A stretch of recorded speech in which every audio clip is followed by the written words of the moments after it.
Inspiration chassidique du jour 15 Tevet. Le livre Hayom Yom, sur lequel cette chronique d'inspiration chassidique est basée, a vu le jour en 1943.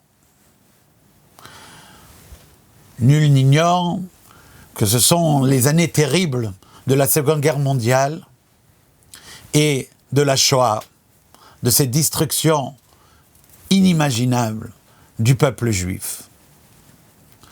Pendant ces années-là, Rabbi Yosef Yitzhak, qui avait réussi de justesse à échapper aux griffes nazies, lui-même qui avait survécu les bombardements de Varsovie, où il habitait à l'époque, en 1939, et était arrivé aux États-Unis.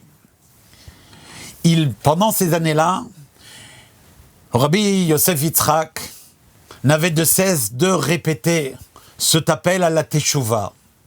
Et il disait, il faut savoir que ces secousses qui secouent le monde entier, ce sont les contractions de la naissance de la Géoula.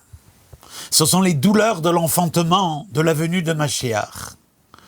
Et la Teshuvah, elle peut les alléger et faire en sorte que cette Géoula, elle vienne plus vite.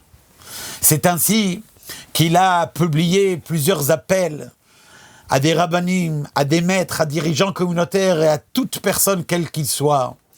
Des appels qui étaient appelés Hakri'a Vakedusha, à l'appel pour la sainteté, où il disait les alter les Teshuvah, les alter les Géoula. Plus vite on fera Teshuvah, plus vite on aura la Géoula entière. Ce message est répété dans le Hayom Yom d'aujourd'hui, a été publié à l'époque. Ce message est un témoignage d'un morceau douloureux de notre histoire.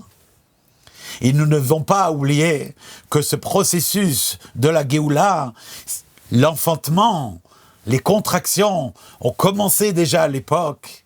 Et aujourd'hui, nous exigeons, comme le Rabbi nous a enseigné, we want Mashiach now. Nous voulons que Mashiach vienne tout de suite.